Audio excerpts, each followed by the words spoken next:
하나님의 말씀을 함께 보도록 하겠습니다. 사도행전 12장 1절부터 24절입니다. 사도행전 12장 1절부터 24절.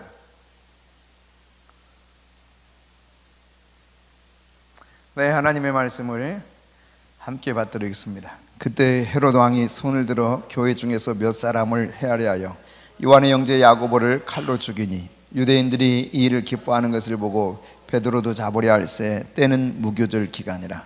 잡음에 옥에 가두어 군인 넷씩인 네 패에 맡겨 지키고 6월절 후에 백성 앞에 끌어내고자 하더라. 이에 베드로는 옥에 갇혔고 교회는 그를 위하여 간절히 하나님께 기도하더라. 헤롯이 잡아내려고 하는 그 전날 밤에 베드로가 두 군인 틈에서 두 쇠사슬에 베어 누워 자는데 파수꾼들이 문 밖에서 옥을 지키더니 호련히 주의 사자가 나타나며 옥중에 광채가 빛나며 또 베드로의 옆구리를 쳐 깨워 이르되 급히 일어나라 하니 쇠사슬이 그 손에서 벗어지더라. 천사가 이르되 띠를 띠고 신을 신으라 하거늘 베드로가 그대로 하니 천사가 또 이르되 겉옷을 입고 따라오라 한데 베드로가 나와서 따라갈새 천사가 하는 것이 생시인 줄 알지 못하고 환상을 보는가 하니라. 이에 첫째와 둘째 파수를 지나 시내로 통한 쇠문에 이르니 문이 저절로 열리는지라. 나와서 한 거리를 지나매 천사가 곧 떠나더라. 이에 베드로가 정신이 들어 이르되 내가 이제야 참으로 주께서 그의 천사를 보내어 나를 헤롯의 손과 유대 백성의 모든 기대에서 벗어나게 하신 줄 알겠노라 하여 깨닫고 마가라 하는 요한의 어머니 마리아의 집에 가니 여러 사람이 거기에 모여 기도하고 있더라. 베드로가 대문을 두드린데 로데라 하는 여자아이가 영접하러 나왔다가 베드로의 음성인 줄 알고 기뻐하여 문을 미처 열지 못하고 달려들어가 말하되 베드로가 대문 밖에 섰더라 하니 그들이 말하되 내가 미쳤다 하나 여자아이는 힘써 말하되 참말이라 하니 그들이 말하되 그러면 그의 천사라 하더라.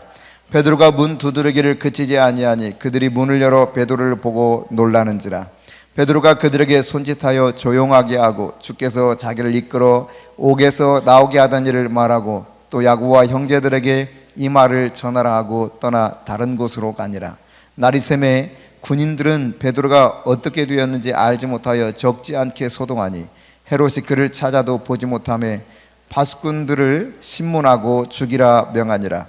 헤롯이 유대를 떠나 가이사로 내려가서 머무니라. 헤롯이 두로와 시돈 사람들을 대단히 노여워하니 그들의 지방이 왕국에서 나는 양식을 먹는 까닭에 한마음으로 그에게 나와 왕의 침소 맡은 시나 블라스도를 설득하여 화목하기를 청한지라.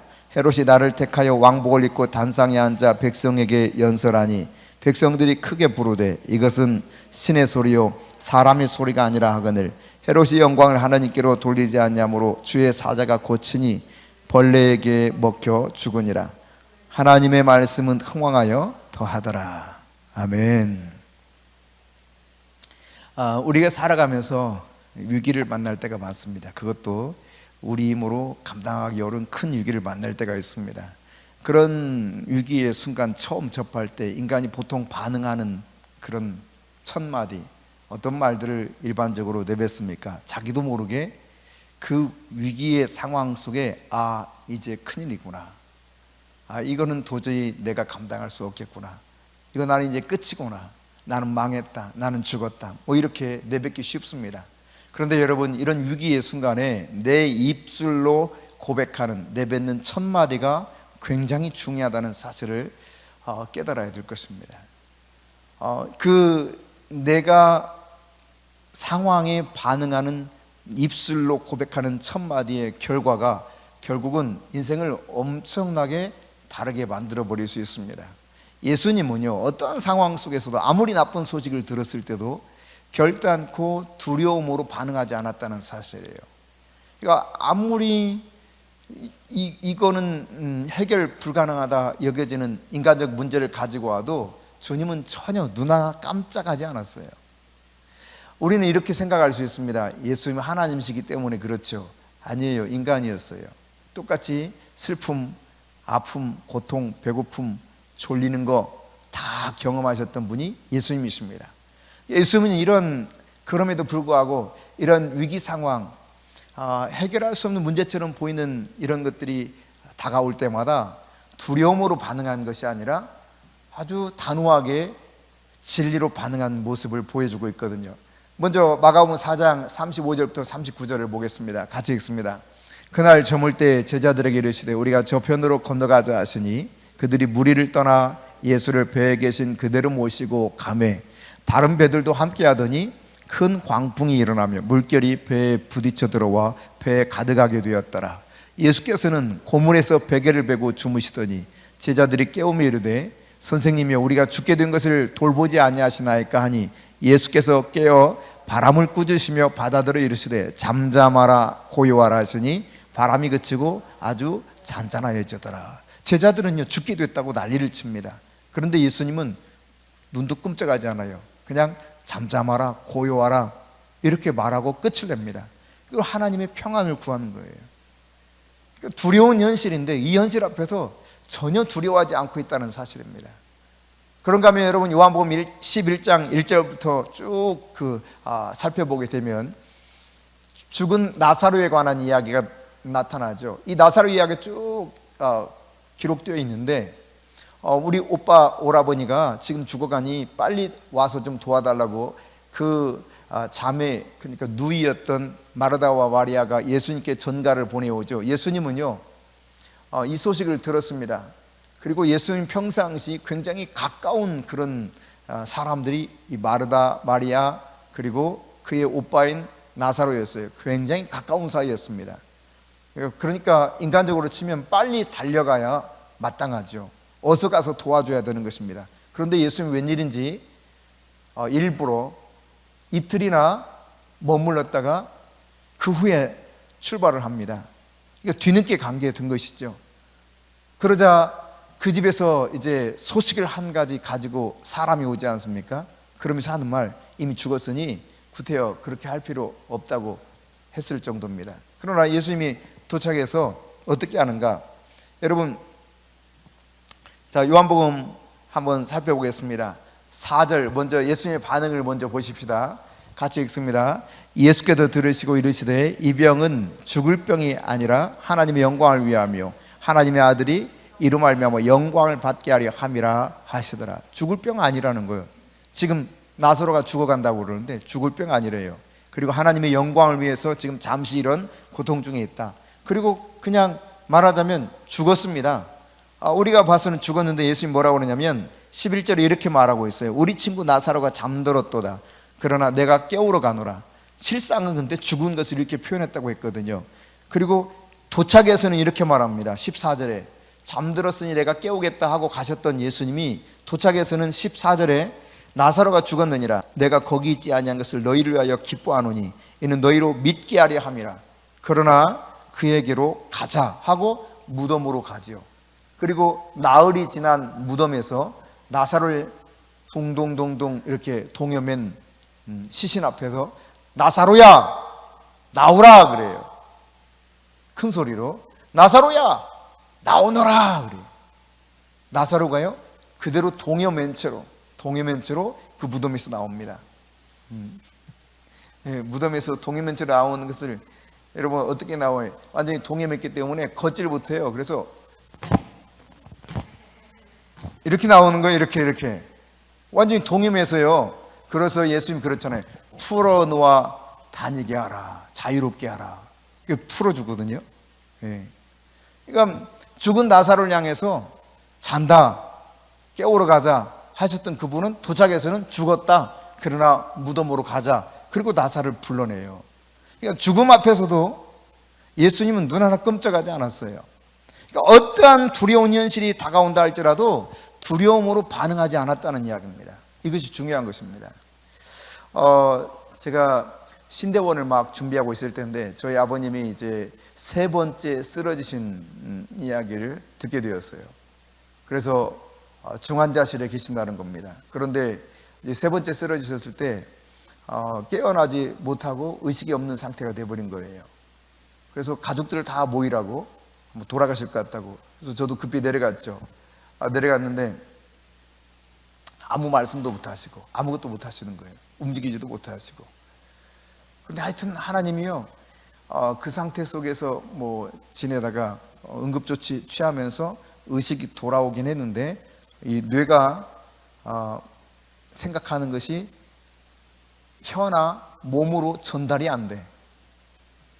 그래서 오른쪽을 아예 전체를 그 당시 한동안은 전체를 못 움직였죠. 그러다가 나중에 회복이 좀 됐어도 오른쪽을 못 움직이셨는데,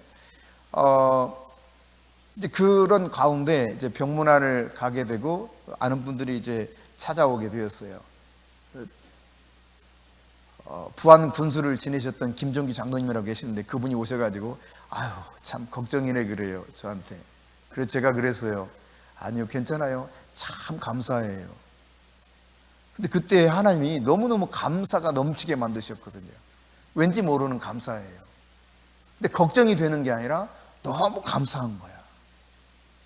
정말 감사해요. 그랬더니 아유 아버지가 이렇게 쓰러지셔가지고 이러는데 이렇게 말하는 사람 처음 봤대. 불효자처럼 보일 수도 있죠. 자칫 잘못하면.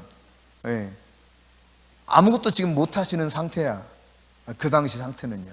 근데 제가 너무 감사하다고.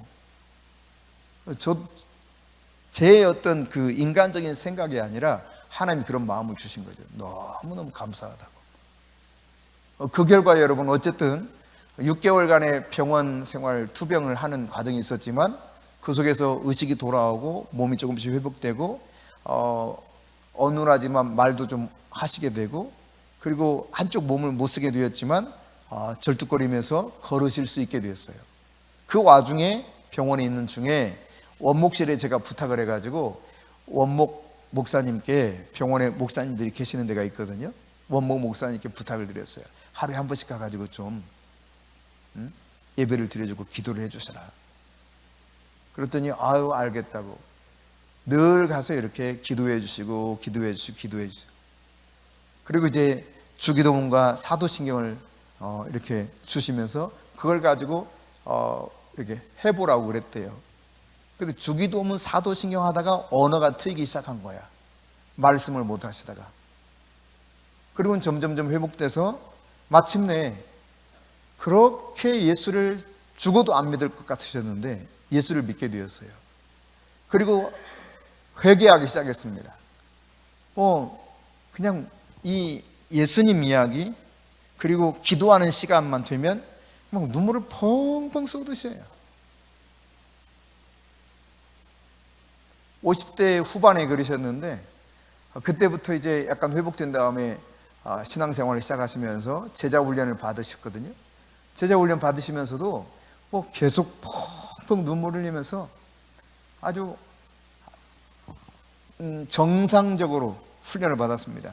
그러니까 오카노 목사님이 하는 평신도 제자훈련 이거를 철저하게 훈련받았어요. 상황 속에서 어떤 두려워하는 마음보다 감사한 마음이 너무 컸어요. 전혀 두려움 없었고 돌아가신다는 생각도 전혀 안 들었고요.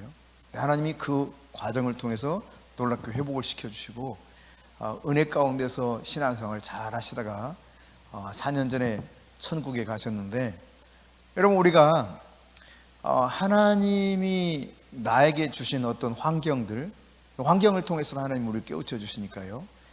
그 환경들이 때로 내가 감당할 수 없는 도저히 감당하기 어려운 이런 위기 상황으로 나에게 닥쳐올 때도 있어요. 그런데 그때마다 여러분의 입에서 나가는 첫 마디 이게 굉장히 중요하다는 사실을 예수님으로 다시 돌아가면 예수님이 두려울 만한 상황 속에서 두려워하지 않았다는 것을 분명히 성경에서 우리가 다 뒤져봐도 똑같습니다. 전혀 두려워하지 않고 염려하지 않았습니다. 우리는 예수님이 최고의 모범 아닙니까? 그분을 따라 살아가야 되는 거죠. 이제 여러분이 말씀드린 적이 있지만 황영찬 전도사 그 당시 그 당시는 전도사였나 보다. 청년 시절에 왔다가 신대원을 다니면서 교육전사를 하고 있었네요. 중고등부 우리 중고등부 교육전사를 하고 있었는데 임신했어. 근데 아이가 이미 심장이 멎어서 죽었단 말이에요. 이렇게 이야기 들었단 말이죠. 그러나 그때 첫 마디를 그렇게 이야기했어. 걱정하지 마라. 걱정하지 마라. 하나님이 충분히 살리실 수 있다.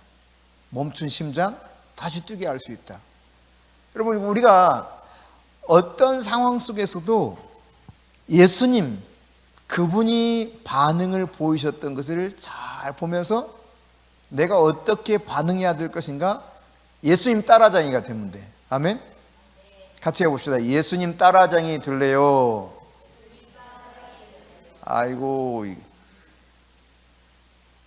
다시 예수님 따라자기 될래요? 아이고, 이거 그냥 다 일어나서 군기 한번 잡아야 되려나? 예수님 따라장이 될래요? 다시 한번 예수님 따라장이 될래요?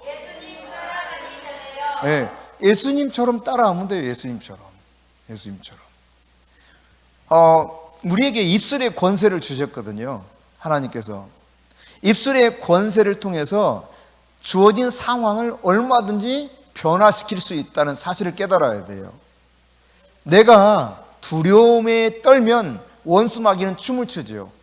그러나 두렵고 위기의 상황 속에 내가 닥친다 할지라도 도리어 하나님의 진리의 말씀으로 올바르게 반응하면 원수의 진영에서는 아수라장이 돼버려. 이거 우리 마음대로 안 되는데 이거 큰일인데? 이렇게 되는 거예요. 그러니까 여러분이 어떠한 상태에 있든지 간에 두려움으로 반응하지 마시고 나에게 주신 입술의 권세를 사용해서 진리이신 말씀을 선포하실 수 있기를 바랍니다. 그러면 바뀌지 않을 것 같은 상황이 변화가 일어나기 시작해요. 말의 권세가 있기 때문에 역사한다면 역사. 마귀는 이게 웬일이야 싶은 거예요. 이거 도대체 어떻게 된 거지? 우리가 생각하는 시나리오가 아닌데 너무너무 혼란스러워지는 거죠. 근데 대부분 사람들이 어떻게 반응해요? 그대로 막 걱정하면서 난리 난 것처럼 반응을 합니다. 그러니까 마귀는 잘한다고 박수치죠. 어우 잘한다. 그래 그렇게 해야지. 그렇게 두려워하는 것이 정상이야. 그래야 주물럭거리기가 좋거든요. 마귀가. 여러분 어떻게 주로 반응했어요? 문제가 내게 다가오면 어떤 마음과 생각과 말을 여러분이 표현했냐 말이죠. 예수님을 보십시오. 우리는 예수님의 형제요 예수님의 제자이기도 하죠. 우리는 예수님을 닮아가는 자입니다. 예수님은 앞서 잠깐 두 가지 사례만 살펴보았습니다만 어떤 문제가 다가온다 할지라도 그 문제에 마귀가 생각하고 예상하는 시나리오대로 반응을 해본 적이 없어요. 그 문제를 뛰어넘어서 권세 있는 말로 선포하시면서 그 상황을 변화시키는 분이 예수님이셨습니다. 여러분 잠언 18장 21절에 보면 죽고 사는 것이 혀의 힘에 달렸다 그랬어요. 혀의 힘에. 나의 죽고 사는 것이요 이 혀에 달려있다는 거예요. 혀를 쓰기 좋아하는 자는 혀의 열매를 먹으리라 그랬거든요. 여러분이 말하는 것 좋아하면 말하는 대로 됩니다. 그러니까 여러분이 어떤 말을 할 것인가는 성경이 가르쳐주고 있어요. 하나님을 믿고 하나님의 말씀을 선포하라는 거예요. 그렇게 되었을 때는 나에게 다가왔던 위기 상황, 이것이 아무리 커다란 상황일지라도 그 속에서 변화가 일어나기 시작한다니까요. 변화가.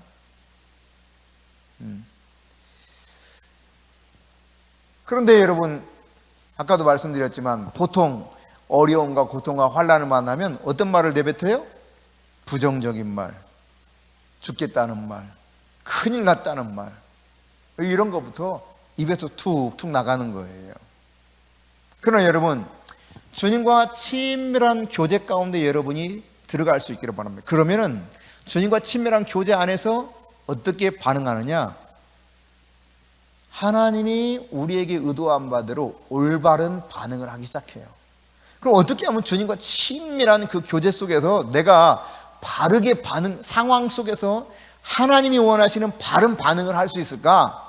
그것은 하나님의 말씀을 매일매일 묵상하는 겁니다. 하나님의 말씀을 내가 매일매일 입술로 중얼거리는 거예요. 하나님의 말씀을 계속해서 곱씹는 거예요. 마치 소가 그냥 한번 이 먹이를 먹은 다음에 위 4개를 거칠 때까지 계속 되새김질 하는 것처럼 말씀을 또 되새기고 되새기고 하다 보면 말씀이 내 신비에 새겨져. 신비에. 그러면 어떤 상황이 벌어졌을 때 그 상황에 맞는 말씀이 나로 하여금 생각나게 만들고 그 생각이 내 안에서부터 나와서 입술로 고백되게 돼요. 그러면 염려 대신에 하나님의 말씀 속에 담긴 진리가 선포되어서 이 상황이 바뀌는 역사가 일어난다니까요. 할렐루야. 여러분 히브리서 11장 32절 33절 보겠습니다. 같이 읽습니다. 내가 무슨 말을 더하리요? 기드온, 바락, 삼손, 입다, 다윗 및 사무엘과 선지자들의 일을 말하려면 내게 시간이 부족하리로다. 그들은 믿음으로 나라들을 이기도 하며 의를 행하기도 하며 약속을 받기도 하며 사자들의 입을 막기도 하며. 이 히브리서 11장은 소위 믿음장이죠. 믿음장. 믿음의 사람들의 이야기를 쭉 언급하고 있죠. 근데 오늘 방금 이 말씀 속에 보니까 이 믿음의 사람들이 부정적인 것을 절대로 받아들이지 않았다는 사실을 알게 해줍니다. 그러니까 어떤 문제가 부딪혀도요, 문제에 일반적으로 사람들이 반응하듯이 반응을 안 했다는 이야기예요.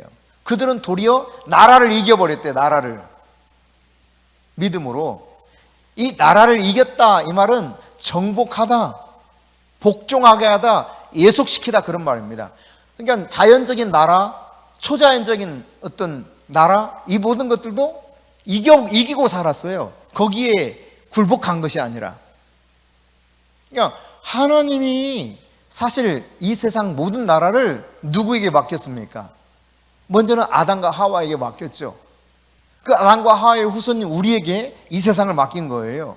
이 세상을 맡기고 주님이 처음 말씀하셨던 게 무엇입니까? 다스리고 정복하라 그랬잖아요. 다스리고 정복하라. 그러니까 우리에게 그런 권세가 있는 거예요. 이 땅의 궁극적인 소유주는 하나님이시지만 대리인으로서 소유주와 같은 그런 직무를 감당하는 청지기가 누구냐? 바로 하나님의 형상을 닮은 하나님의 자녀들이라는 말이죠. 그러니까 나라들을 그들은 이겼어. 뭘로? 믿음으로. 이 자연적인 나라의 지배를 받지 않고 도리어 그것이 예속되게 만들었어요. 자기들의 이 권세, 믿음으로 말미암은 권세 앞에 그것들이 굴복되게 만들었단 말이죠. 초자연적인 세계뿐만 아니라 자연적인 세계도 그들은 이겨버렸어요. 도저히 감당할 수 없다 그랬거든. 이들을 감당할 만한 세상이 이들을 감당할 수 없다 그랬어요. 히브리서 11장에 보면은 이들을 도대체 세상이 감당할 수가 없대. 그러니까 나라 전체를 이겨버린 거예요. 이기는 것이 우리가 이기는 것과 다른 방식이 될 수는 있긴 합니다. 네, 그것이 때로 죽음으로써 이길 수도 있어요. 이해되셨어요? 이 말씀 이해되셨어요? 이해가 안 된다는 눈만 깜빡깜빡. 나라들을 이겼는데 여러분 이기는 게 우리가 생각하는 이기는 방식이 아닐 수도 있다 이 말이에요. 예수님 제자들이 이 히브리서 11장에 나타난 믿음의 선진들이 그러면 모든 것을 우리가 원하는 완전히 정복자처럼 짜잔 하고 다 승리했느냐? 우리식의 어떤 승리 개념이야? 아니었어요. 목숨을 잃기도 했어요. 근데 성경은 말합니다. 그들이 나라를 이겼다는 거예요. 그리고 성경은 계속해 말합니다. 세상이 이들을 감당할 수 없었다는 겁니다. 세상에 도저히 감당할 수 없었대요. 왜? 그들의 믿음 때문에. 믿음. 이 믿음이 어떤 믿음입니까? 십자가에 죽으신 예수님의 그 놀라운 은혜와 부활하신 능력을 믿는 믿음이었어요. 복음을 믿는 믿음이었죠. 따라서 예수님이 말씀하신 것처럼 나를 믿는 자는 뭐라고 그랬습니까? 예수님이 살아서 나를 믿는 자는 영원히 죽지 않고 나는 부활이요 생명이 나를 믿는 자는 죽어도 살겠고 살아서 나를 믿는 자는 영원히 죽지 아니하리라. 그러니까 영원히 죽지 않는 영생을 얻은 자처럼 살아갔어요. 그것이 요한복음 5장과 6장에 분명하게 예수님이 말씀하신 것이죠. 믿는 자에게는 영생, 믿는 자는 영생을 가졌고 이미 우리에게 영생이 와 있어요. 그러니까 이들은 나라가 설령 세상의 권세자들이 자기의 목을 친다 할지라도 거기에 굴복 안 한다니까요. 그걸 이겨버린다니까. 목숨으로 맞바꿔버려. 이겨버려. 믿음으로. 왜? 이미 영생이 와 있기 때문에. 그러니까 이기는 방식이 좀 이 세상 방식하고 다를 수도 있어요. 그러나 분명한 것은 세상을 이겼다는 이야기예요. 나라들을 이겼다는 이야기입니다. 나라들, 그러니까 초자연적인 세계, 악한 영들의 세계와 더불어서 이 세상의 자연적인 세계 속에서 모든 것들을 믿음의 사람들이 이겨버리더라. 뭘로? 믿음으로. 응? 아멘. 그렇습니다, 여러분. 그러므로 여러분이 이 세상의 어떤 권세를 악한 영에게 넘겨주지 않아야 된다는 사실입니다. 나에게 하나님이 그런 권세를 주시고 다스리고 정복하게 하셨다는 사실을 깨달아야 돼요. 하나님께 맡겨주신 권세, 이거를 잘 깨닫고 나에게 그 권세를 주셨다는 것은 한편 책임이 있다는 이야기입니다. 제대로 그 권세를 사용하도록. 지면 안 되죠. 지면은 나라들을 이겨야지. 할렐루야. 네. 믿음으로 나라들을 이기는 거예요. 그런가 하면 여러분 계속해서 말하죠. 그들은 의를 행했다고 말합니다. 의를. 여기 의라고 하는 것은 신실함, 정결한 삶을 말합니다. 그 생각이나 행동이 건전한 걸 말하는 거예요.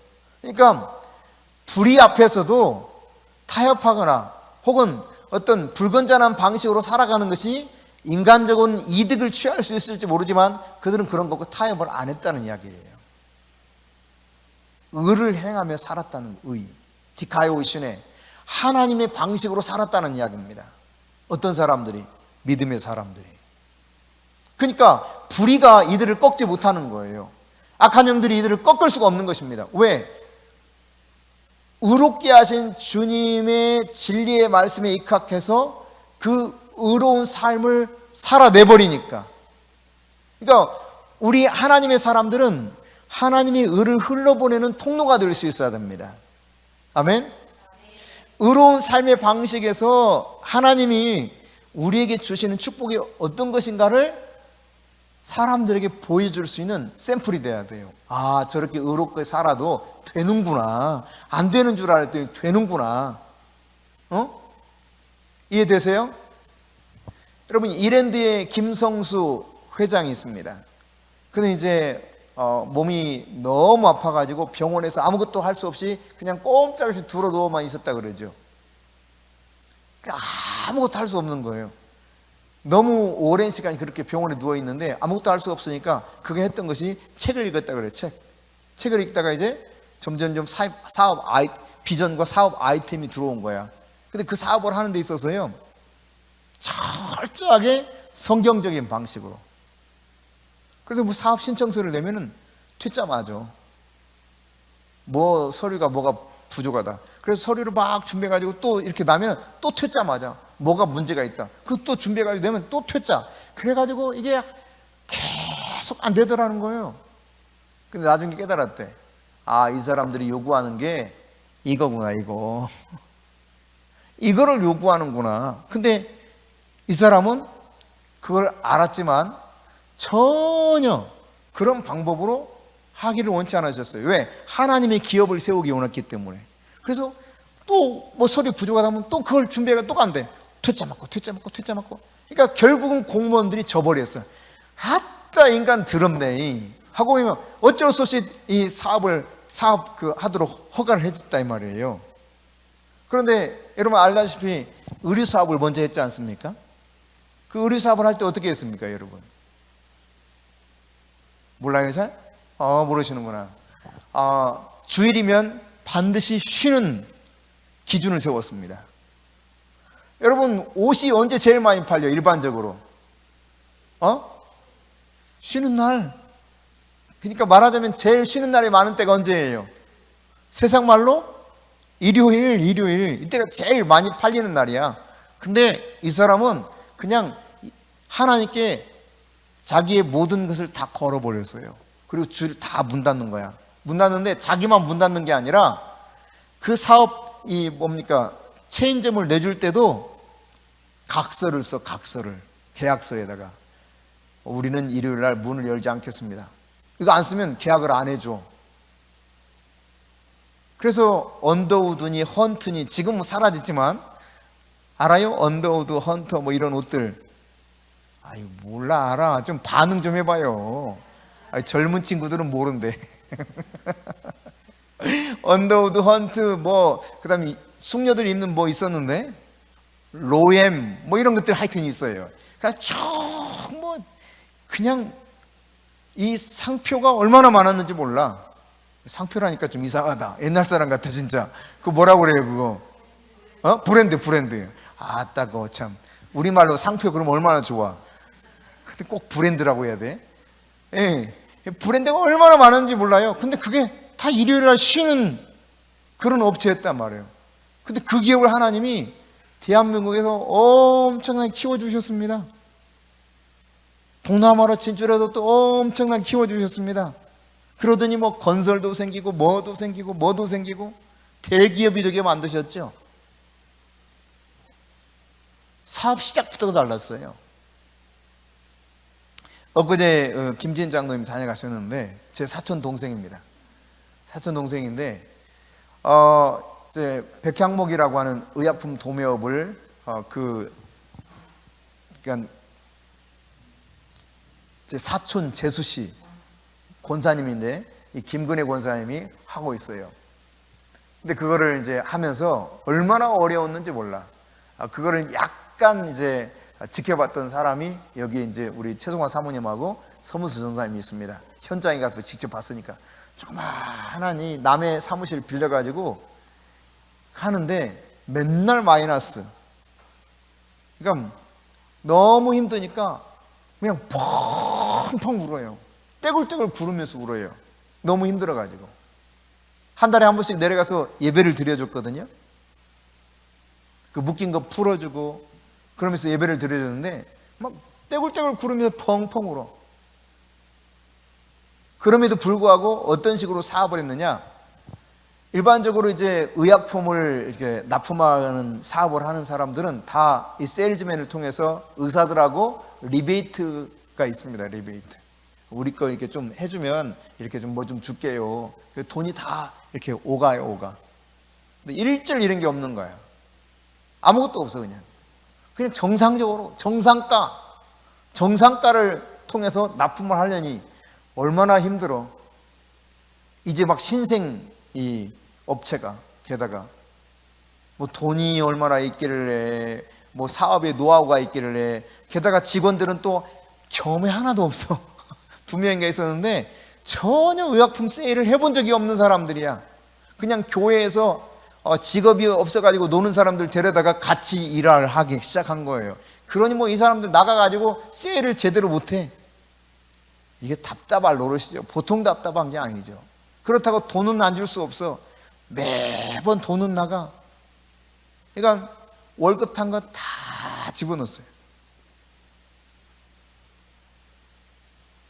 하여튼 뭐 그렇게 했는데, 예. 어쨌든 그런 그 정상적인 방법을 통해서 영업을 하는데 결국은 10년 만에 최고의 기업이 되었습니다. 전라북도에서요. 지금은 제일 내놓으라는 의약품 도매업이 됐어요. 고생 많았죠. 고생 많았지만 하나님의 방식으로 했을 때 되는구나 이게. 그리고 정말 사람들이 너무 못해. 내가 봐도 못해 이게.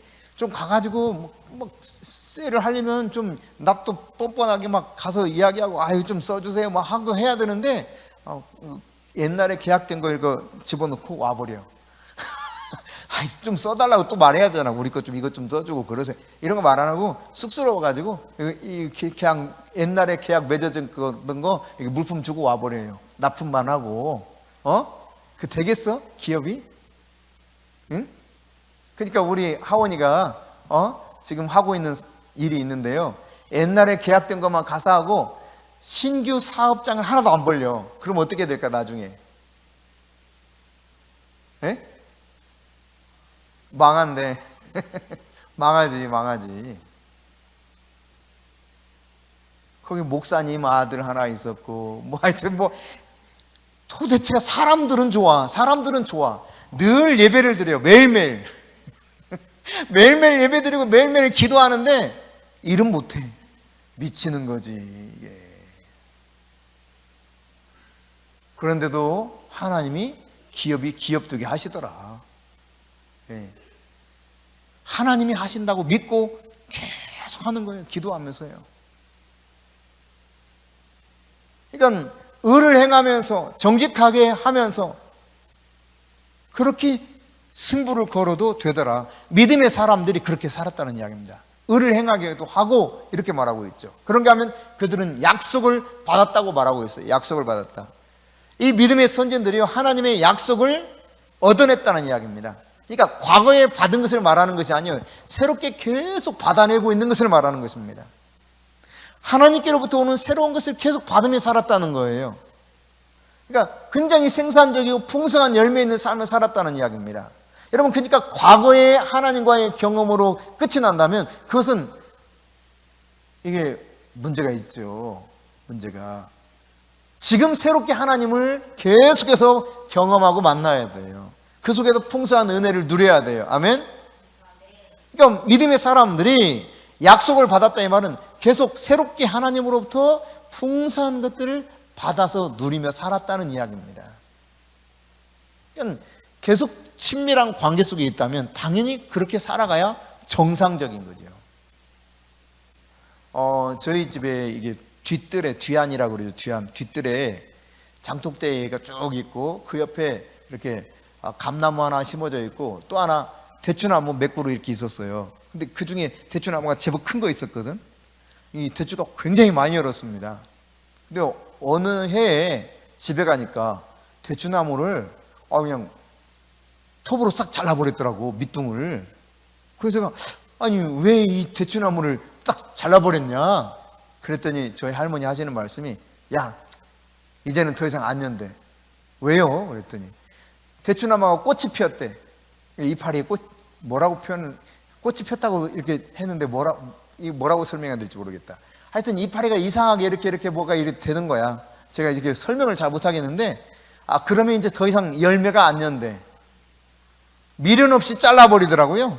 집에 가니까 잘라져 있어. 아무 미련 없이 다 잘라버렸어.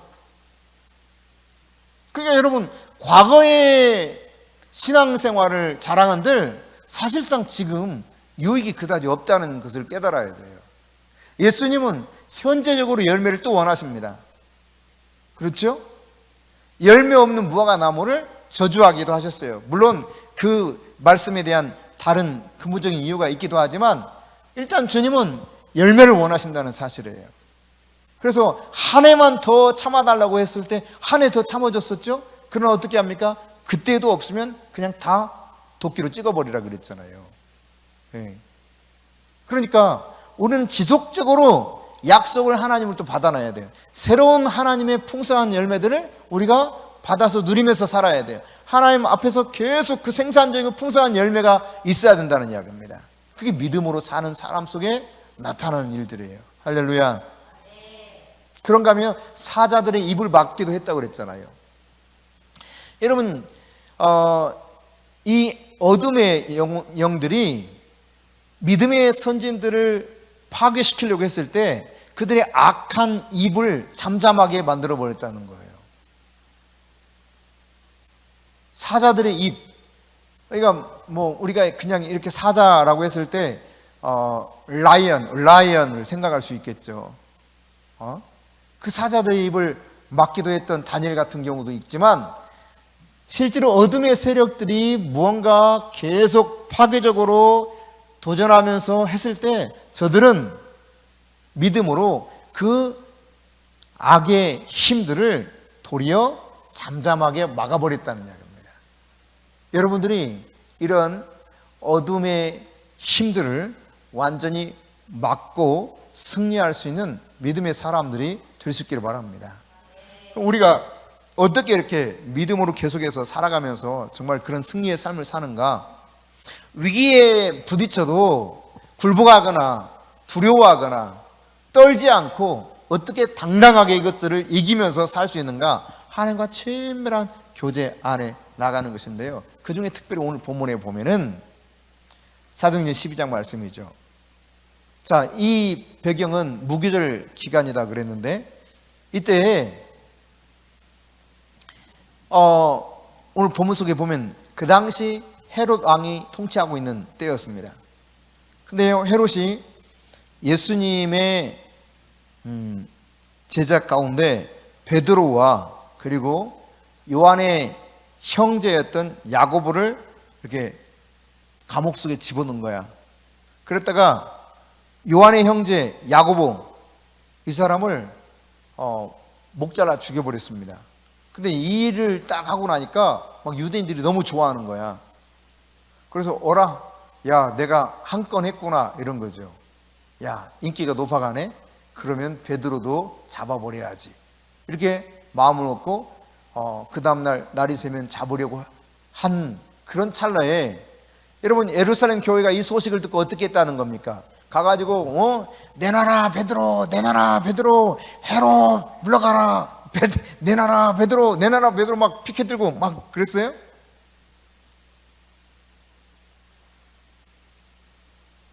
아니면은 뭐 더 좀 힘 있는 어떤 사람이 힘을 빌려가지고 그냥 암믹을 집어넣어가지고 안 내놓으면 너 목 잘라 뭐 이랬어요? 헤롯한테? 뭐 그럴 수 있는 여지들도 있어요. 분명히. 왜냐하면 로마의 높은 고위 관직자들도 믿는 사람들이 이미 이렇게 생기고 있었던 터이기 때문에 다양한 방식으로 뭔가 취할 수 있는 것들은 충분히 있었을 겁니다. 그런데 그들의 선택은 무엇입니까? 예루살렘 교회가 어떤 방식을 선택했습니까? 그들은 기도하는 것을 선택했습니다. 기도하기로. 절대절명의 위기 순간입니다. 오늘이 지나면 이제 베드로도 목 잘려 죽습니다. 야고보처럼. 근데 그들은요, 그 절박한 위기의 순간, 이거 뭐 시간도 별로 남지 않았잖아요. 방법을 막 찾아봐야 되는 거 아니에요? 근데 안 찾아요. 그리고 기도해요. 기도. 자, 오늘 본문 말씀 5절 봅시다. 5절 같이 읽습니다. 이에 베드로는 옥에 갇혔고 교회는 그를 위하여 간절히 하나님께 기도하더라. 옥에 갇혀서 죽을 시간만 기다리고 있는데 째깍째깍째깍 시간은 자꾸 흘러가요. 그런데 예루살렘 교회는 어떻게 하고 있다는 겁니까? 좀 살 방법을 뭔가 찾아보는 것이 아니라 베드로 선생 살 방법을 찾아야 되는데 그들은 오로지 기도하는데요, 간절히 기도했다는 거예요. 간절히. 여러분, 기도로 하나님을 끈질기게 붙잡았다는 이야기입니다. 절박한 심정을 가지고 하나님께 매달렸다는 이야기예요. 여러분이 위기를 만났을 때 주로 어떤 선택을 먼저 합니까? 다 이거저거 해보고 그 다음 안 되면 그때 기도하는 거 아니에요? 혹시? 아, 맞구나. 거의 대부분 그렇게 할 거예요. 자기가 할 거 다 해보고 안 됐을 때 아이고 아무것도 안 되네, 기도해야 되겠어. 그때 가가지고 근데요, 이 예루살렘 교회는 뭐 다른 방법 전혀 이렇게 찾아봤다는 기록이 전혀 없어요. 오로지 모여서 간절히 주님을 붙잡고 절박한 심정으로 하나님 앞에 끝까지 기도했다는 거예요. 기도를 멈추지 않고 했다는 이야기입니다. 그게 예루살렘 교회가 선택했던 것입니다. 끈질기게 기도했어요. 끈질기게. 여러분, 그렇게 한 결과가 어땠습니까? 희한한 일이 벌어지죠? 주의 사자, 천사가 이 감옥에 딱 나타나니 광채가 확 임해. 근데 그 광채에도요, 이 지키고 있는 파수꾼들은 전혀 몰라. 보이는 사람에게만 이 광채가 있는 거야. 그리고 광채가 확 임하더니 주의 사자가 와가지고, 천사가 와가지고 깊이 잠들어 있는 베드로를 깨웁니다. 깨우는데요, 어떻게 깨웠다고 그랬어요? 옆구리를 차버렸대. 옆구리를. 다른 데 맞는 것보다도 옆구리 맞으면 굉장히 아픕니다. 그러니까 얼마나 깊이 잠들었는가를 여러분 생각해 보면 돼요. 베드로가 얼마나 깊이 잠들었는지 허벅지 같은 데 치면은 이 잠이 안 깨, 골아 떨어져 가지고 곧 죽는데 날이 새면 죽을 판인데 너무 평안하게 자고 있어요. 혼하게. 죽을 목숨인 줄 본인도 알아. 그래서 염려하지 않고 자는 거예요. 왜? 나라들을 이긴 이런 믿음이 있기 때문에. 이 베드로에게도요. 근데 간절히 기도했을 때 하나님은 천사를 그곳에 보내서 베드로를 흔들어 깨우십니다. 그냥 흔들어 깨우는 정도가 아니라 옆구리를 차서 깨웁니다. 얼마나 아파하겠어? 옆구리 맞으면 굉장히 아파요. 이게 찼다는 표현을 보면 뭘로 찬 거야? 그렇죠. 발로 찼지. 발로 뻑 차니까요. 손도 아니고 굉장히 아팠을 거예요.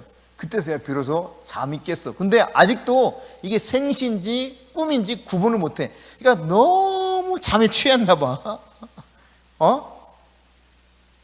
근데 그 순간 묶여있던 쇠사슬은 다 풀리고 옥문도 다 열리고 첫째 문, 둘째 파수를 지나가지고 쫙 유유히 그 천사를 따라 베드로가 감옥을 소위 탈옥하게 됩니다. 그리고 기도하고 있던 그 교인들 앞에 나타나죠. 얼마나 여러분 놀랐겠어. 처음에는 그냥 천사인 줄 알았다니까. 베드로 천사겠지. 베드로 음성이면은 아유 지금 베드로 선생님 옥에 갇혀있는데 무슨 소리야. 로데야 너 정신 좀 차려. 계집종이 와가지고 베드로 왔다니까. 아유 무슨 소리야. 너 지금 잠결에 정신없구나. 베드로 선생님 왜 여기 있어. 감옥에 있어야지. 근데 실상은 베드로였던 거예요. 이 어마어마한 일이 어떻게 일어난 겁니까? 하나님 앞에 절박한 심정을 가지고 물러서지 않는 기도를, 멈추지 않는 기도를 했을 때 일어난 일이었습니다. 여러분 아무리 상황이 어려워 보여도 도저히 뭔가 방법이 없다고 생각될 때에도 여러분이 물러서지 않고 절박한 심정을 가지고 기도하면 그 상황이 변할 수 있다는 거예요. 예수님 말씀하셨어요. 마태복음 7장 7절 이하에 구하라 주실 것이요 찾으라 찾을 것이요 문을 두드리라 두드린 자에게 열릴 것이다. 주님 분명히 말씀하셨어요. 그러니까 그렇게 하라는 겁니다. 그러면 해주시겠다는 약속이에요. 여러분 요한복음 14장 13절 14절에도 예수님 말씀하셨습니다. 뭐라고 말씀합니까? 여기 보니까 같이 읽어봅니다. 너희가 내 이름으로 무엇을 구하든지 내가 행하리니 이는 아버지로 하여금 아들로 말미암아 영광을 받으시게 함이라. 내 이름으로 무엇이든 내게 구하면 내가 행하리라. 예수님의 이름으로 내가 구하면 누가 행한다고요? 예수님이. 그러니까 이게 약속이에요. 약속. 변개될 수 없는 약속이에요. 영원한 약속이에요. 이 약속의 말씀을 의지하고 예수님의 이름으로 어떻게 하라? 기도하라. 기도하는데 어떻게? 절박한 심정을 가지고 그냥 기도를 멈추지 않는 거예요. 계속 기도하는 거예요. 그냥 때를 엄청 쓰면요 대부분 엄마 아빠들이 못 이겨 먹더라고. 애들을.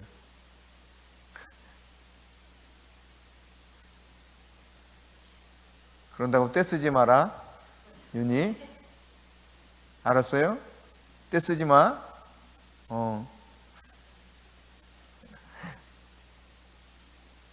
우리 애들은 때를 써도 못 이겨 먹었는데